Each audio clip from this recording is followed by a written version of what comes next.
જય જવાન જય કિસાન ખેડૂત મિત્રો, જુઓ આપણે જે કેળ વાવથી 12 મહિના કમ્પ્લીટ થઈ ગયા છે ને કેળાનો લૂમકો આવી ગયો છે.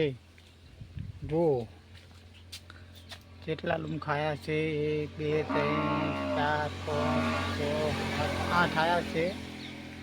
8 મિત્રો કમ્પ્લીટ. જુઓ કેળું બેસી ગયું છે. આપણે પણ એનું દ્રશ્ય બતાવી રહ્યા છે. જુઓ કેવા છે કેળા. અને આ નીચે પણ મિત્રો કંકુનું જેમ ઉપર એનું છોલ આવે છે ને, એકદમ કંકુ જેવું રેશમી આવે છે. જુઓ છોડ પણ આનો ઉપર નીચે કેટલી હજુ માળ આવશે ખબર નથી, પણ લૂમકો વાવી ગયો છે જબરજસ્ત. જુઓ એક દિવસે વાયેલી છે, પણ મિત્રો હજુ અને આવ્યો નથી. 2 વાયેલી છે, આવ્યો નથી. હવે મિત્રો એની પણ તૈયારી જ છે. એ પણ લૂમકો આવી જાય છે પછી આપણને કેળા પણ આપણા ખેતરમાંથી જોવા મળશે.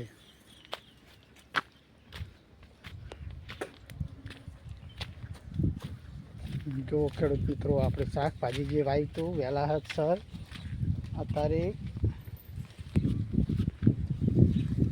કેવું થયું છે શાકભાજી.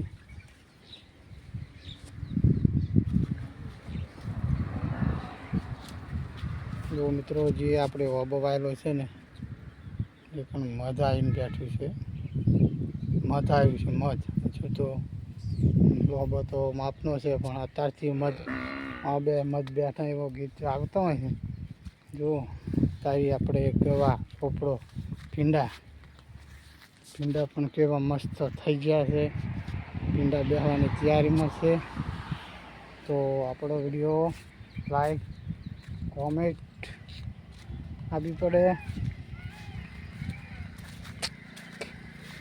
જો પેડે ફૂટ પણ સારી કરી છે. ગવારે પણ ફૂટ સારી કરી. હજુ ગવારને સફાઈ આવી નથી. જો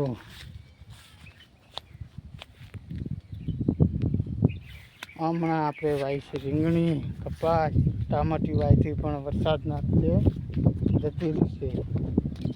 જો અહીંયા ચાલનો આપણે જે ઉનાળામાં ખેતી કરી, આમાં કપાસના બીજ આવ્યા હતા, એ કેવડા મસ્ત થઈ ગયા છે. જો મેઠો લેબડો નાળિયેરી છે, એ 6 મહિને મિત્રો નાળિયેર વાવ્યું હતું કમ્પ્લીટ. 6 મહિને 12 ફૂટ્યું હતું.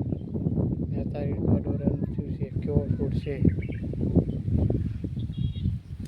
જો આ છે રીંગણી.